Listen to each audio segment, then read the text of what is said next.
जय हिंद दोस्तों। तो डोनाल्ड ट्रंप के द्वारा भारत पर लगाया गया 25% एक्स्ट्रा टैरिफ कल से लागू होने वाला है और यूएस ने इसके लिए नोटिस भी जारी कर दिया है।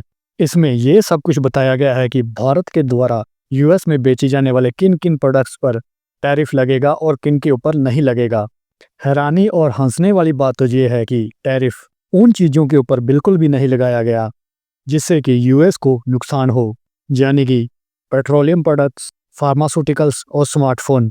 सबसे बड़ी हंसने वाली बात तो ये है कि यूएस ने ये टैरिफ रशियन ऑयल की वजह से ही भारत पर लगाए थे और यहाँ पर पेट्रोलियम प्रोडक्ट्स पर ही यूएस ने कोई टैरिफ नहीं लगाई। ऑब्वियस सी बात है कि ये पेट्रोलियम प्रोडक्ट्स भी रशियन क्रूड ऑयल से ही रिफाइन होकर यूएस में जाते होंगे। यहाँ पर भारत के फॉरेन मिनिस्टर एस जयशंकर ने तो सीधे कह दिया था कि अगर यूएसए को भारत के पेट्रोलियम प्रोडक्ट्स से दिक्कत है तो वो इसे ना खरीदे। मतलब यहाँ पर दोगलेपन की भी हद होती है।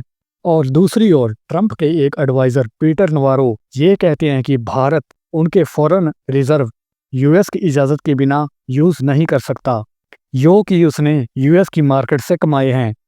यानी कि ये तो वो बात हो गई कि हम एक मजदूर को शाम को मजदूरी देने के बाद उसे ये कह दें कि ये पैसे तू मेरी इजाज़त के बिना कहीं भी यूज़ नहीं करेगा। मतलब हद की भी हद हो गई।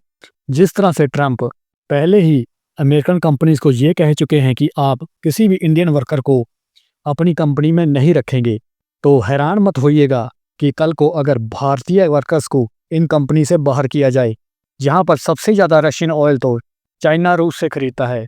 दूसरी ओर यूरोपियन यूनियन और यूएस भी रशिया के साथ खुलेआम व्यापार करते हैं। ये बात तो पुतिन ने अलास्का में ट्रंप से मुलाकात के दौरान शरेआम कह दी थी कि ट्रंप के प्रेसिडेंट बनने के बाद यूएस रशिया का बिजनेस 20% बढ़ चुका है। इसके बावजूद भी सारा ध्यान ट्रंप ने भारत की ओर लगा रखा है। यहाँ पर ट्रंप टैरिफ की आड़ में इंडियंस के साथ रेसिज्म कर रहे हैं।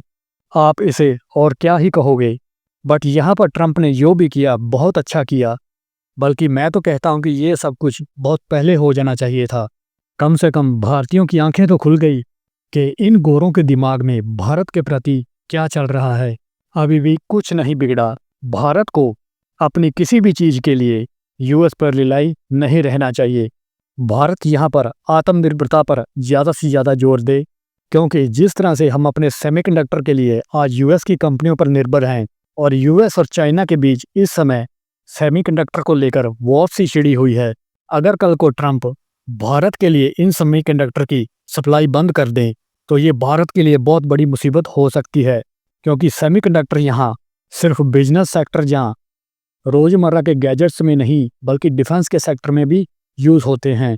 यहाँ पर इस समय भारत को सेमीकंडक्टर सेक्टर में भी आत्मनिर्भर बनने की आवश्यकता है। और आज भारत के पीएमओ की हाई लेवल मीटिंग हो रही है कि कल को जो ट्रंप के टैरिफ भारत पर लागू होने वाले हैं उनको कैसे टैकल किया जाए। ट्रंप यहाँ पर भारत की डेयरी सेक्टर, एग्रीकल्चर सेक्टर में एक्सेस चाहते हैं एक ट्रेड डील के जरिए, पर भारत ने यहाँ पर बिल्कुल साफ कर दिया है कि वो यूएस की इन शर्तों के सामने किसी भी हाल में नहीं झुकने वाला। यहाँ पर हमें इस मुसीबत की घड़ी में सभी भारतीयों को भी एकजुट रहने की ज़रूरत है। ट्रंप ने शायद भारत का इतिहास नहीं पढ़ा। भारत को तो ब्रिटिशर्स और मुगल जैसे बड़े बड़े साम्राज्य भी नहीं झुका पाए, तो वहाँ ये एक गोरा जो कि 5 साल के लिए अपनी कुर्सी पर बैठा है वो तो क्या ही झुका पाएगा। भारतीय इतिहास और इसकी परंपरा तो इतनी पुरानी है कि ट्रंप वहां तक सोच भी नहीं सकते, और भारत को झुकाने वाले खुद खत्म हो गए, आज उनका कुछ पता नहीं। बट भारत कभी किसी के सामने नहीं झुका। जय हिंद, जय भारत।